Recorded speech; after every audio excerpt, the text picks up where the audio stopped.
How's it going? My name is Jack One Best. I'm here to give you a basic introductory Grand Arena guide if you're a new player. My credentials: I'm a Kyber 1, Kyber 2 Grand Arena player. I've been playing the game since 2017. And I know Kyber 1, Kyber 2 doesn't mean anything to you if you're new.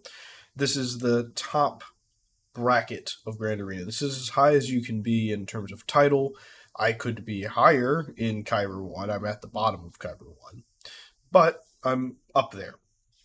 I'll talk to you about how the progression works, how the scoring works, how the rewards work, and I'll also talk to you a little bit about what you're going to expect to see in Carbonite and Bronzium, because I do have a 1.3 million Galactic Power alt account sitting down there. So you can click on the little eye here next to Grand Arena, and it'll give you a breakdown. So like I said, I'm in Kyber 1 right now. I'm at the top of the top. You're going to start here in Carbonite 5.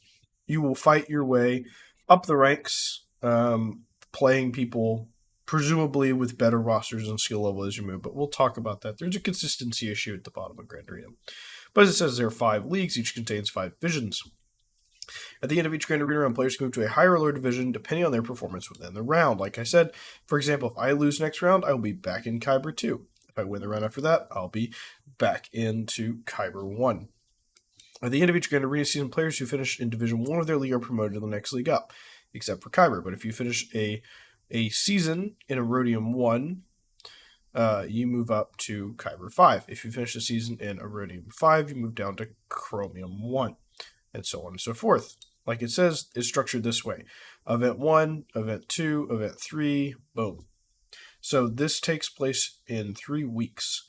So you have a Monday afternoon, the join phase will start, and that will go until Tuesday afternoon. And you've got 24 hours. You can refresh, lock your roster any point in time. Any upgrades made after the lock ends Tuesday afternoon will not affect your roster for the week. So if you need to mod a team, do it before the lock in. You got a Zeta you want to play, do it before the lock in ends. And then starting on Wednesday afternoon, your first attack phase start and that runs for 24 hours. You can edit your defense at any time now, but just so you know, you have 24 hours to attack starting Wednesday afternoon, Friday afternoon, and Sunday afternoon. So then you do that for 3 weeks, and you get a week off. That week off is often called the Conquest Week, so there's a Conquest and TB during that week. But either way, not super relevant. You get 3 weeks of that. A season ends, you've got an off week, and so on. Like it says, 3 week-long events, 8 players in a bracket per event. Each one is 12-hour join phase. Skill rating is how it matches you. Then let's take a look at the rewards, shall we? So, since I'll show you Kyber, but we will go look at Carbonite. So, all players in the division, this is your 260 crystals per day. So I get 260 crystals per day. For example, you need to get 20 per round. Not that it matters. You need to have at least attacked once per round to get rewards, but that's in this stuff down here. So you get 260 crystals per day just for being in Kyber 1. If you win a round, just one match, you get 900 crystals. If you lose, you get 200. This is the weekly rank. So this is if you win out, you win all 3 rounds, you get 750 crystals. This is the same regardless of your division. So this is the same in Carbonite. This and this changes for the fact that I'm in Kyber 1. Which is why it's like a 750 for winning all 3. You get 900 for winning 1. Yeah, the 900 is because I'm earning the most possible. If you lose them all, you get 100 crystals. 750, 100 with some Zetas. This is probably the more important part for early players. Trying to make sure you at least win 1 round so you can get a Zeta. This is your payout at the end of the season for being in Kyber 1 based on your ranking Kyber 1. Let's go look at Carbonite, shall we? So this is where you'll start in Carbonite 5. You'll get 55 crystals per day for existing. You get 70 crystals on a win, 30 on a loss. Smaller difference there, you'll notice. But obviously, it's small amounts either way. But like I said, this remains unchanged. And then just for being in Carbonite 5, you get 100 crystals at the end of a season. You also get these GAC tokens that you can spend, your championship tokens in the store. Use those to buy Chirotech is my recommendation. Not that that's what this video is about. But that's how your crystals work. That's how your rewards work. Let's talk about defense. So, you have, in Kyber, I have 4 5v5 squads per front wall, 3 on the back, and 3 fleets. In 3v3, I have 5 teams on each wall and 3 ships. In 3v3, for example, the ship zone is 219, the ground zone is 260. So the ground zone's worth substantially more. So I would think about focusing more on my defenses here on the bottom. You'll want to look at that per division. I will tell you now, though, in Carbonite 5, in Carbonite, so Carbonite has the same structure 1 through 5. Ships are worth more than ground in 3v3 and 5v5, so just so you know. But you'll want to look yourself. Maybe you'll be in Carbonite, Chromium, whatever, as you move up. And ships is going to be worth more. However, for me, ground is worth more. If I go over to 5v5, 219, 210, ships is worth more. So you just want to be looking at that conquer number because it just adds up, right? So I got 3 squads there, 3 squads there.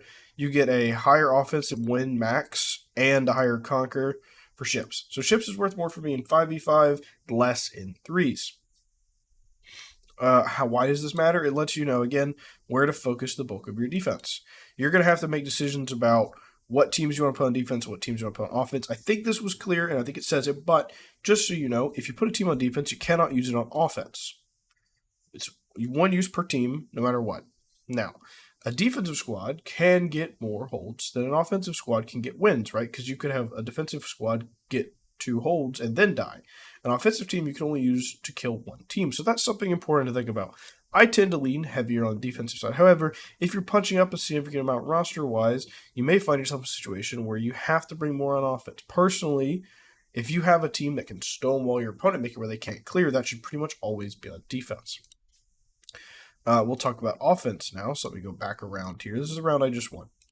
When you go to a territory, you can click this button, and it will break out the banners. So, for winning a battle, baseline, you get 15 banners. And this is 5v5 scoring.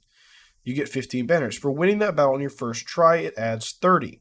So you get 45 baseline banners. You do not also get the second try, so this is only if you don't get it on the first. For every surviving unit you have, you get 1 banner. You always get 1 banner, at least from this, because you can't win no units alive. So the lowest you could possibly get will be 46 banners. And that's offensive win, first try, plus 1. Except then it's also number of enemies defeated, plus another 1. So if this was your first battle, you killed all 5 enemy units, plus 1.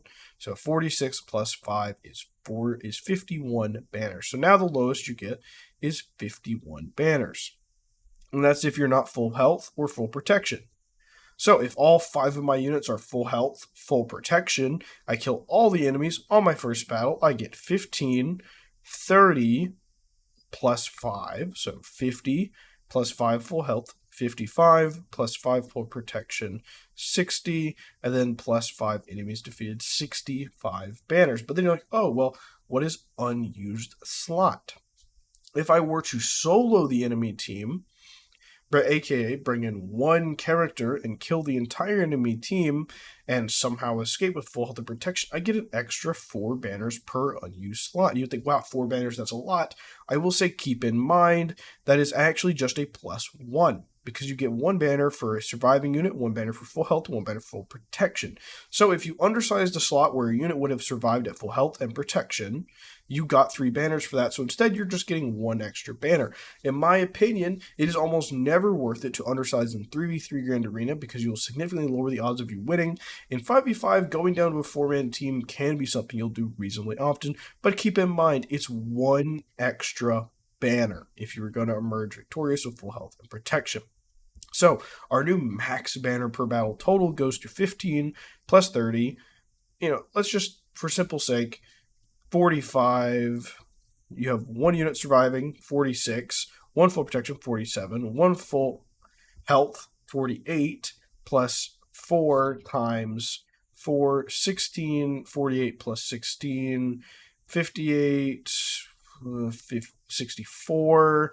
Plus 5 enemy kills, 69 banners. That is the most possible you can earn in a battle. You'll also see this first attack banners. This is a one-time per GAC round 10 banner extra boost. This is to get you to that minimum reward threshold we talked about earlier. Don't factor this into your regular battles. Consider it as both players have a 10 banner free offense. This is how Conqueror is broken out, like I mentioned before. It varies based on fleets and ground.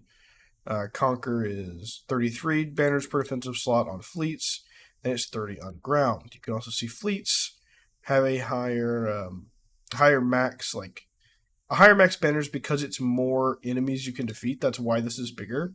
Because fleet battles can have up to 4 reinforcements and 3 units in the starting range, so 7 characters instead of 5. So that's why the offensive win banners can be higher.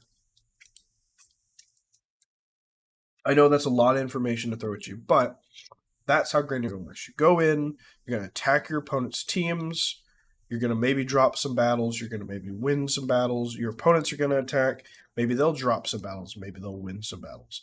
And at the end of the day, that's how it goes. You're going to go in, you're going to do your attacks, they're going to attack you, and you're going to see who wins.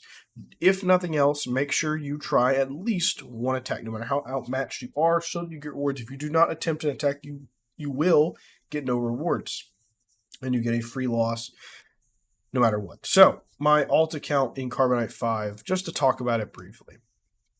Something I've noticed over and over again as of late with that account is that I just face opponents who are 6 million, 10 million, 8 million GP. Okay?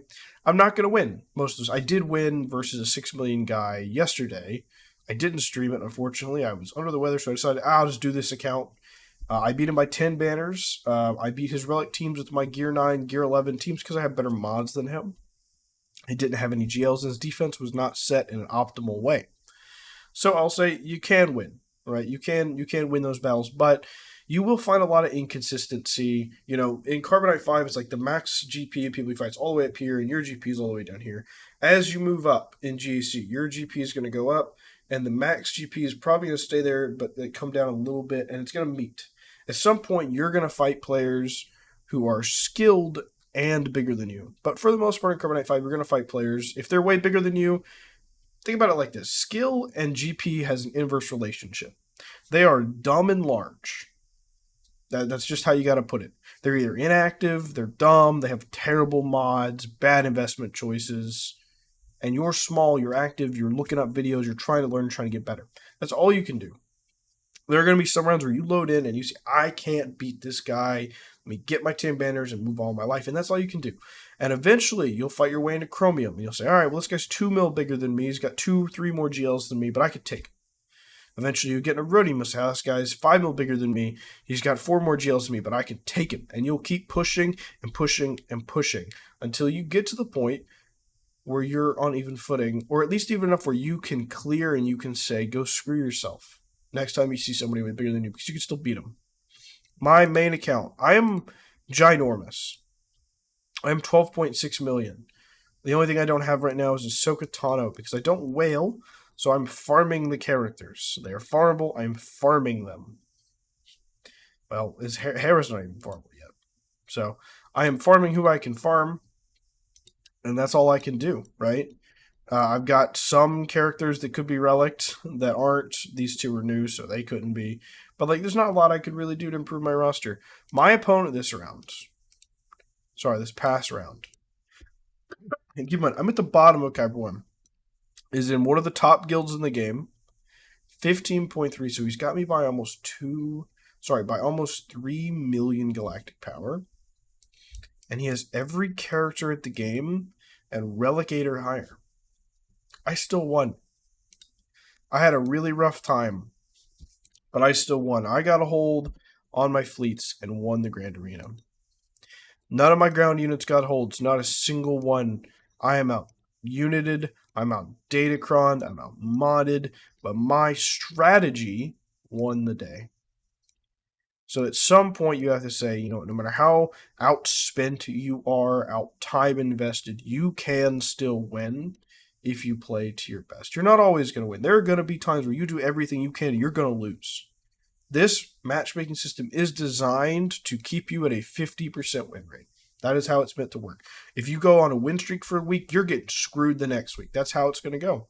But all you can do is your best. With that said, that's it for my beginner Grand Arena mechanics video guide. I hope it helps. Good luck. It will be tough, I promise. It's worth it. Just keep trying, put your head down, put in the work, and I'll see you in the next one.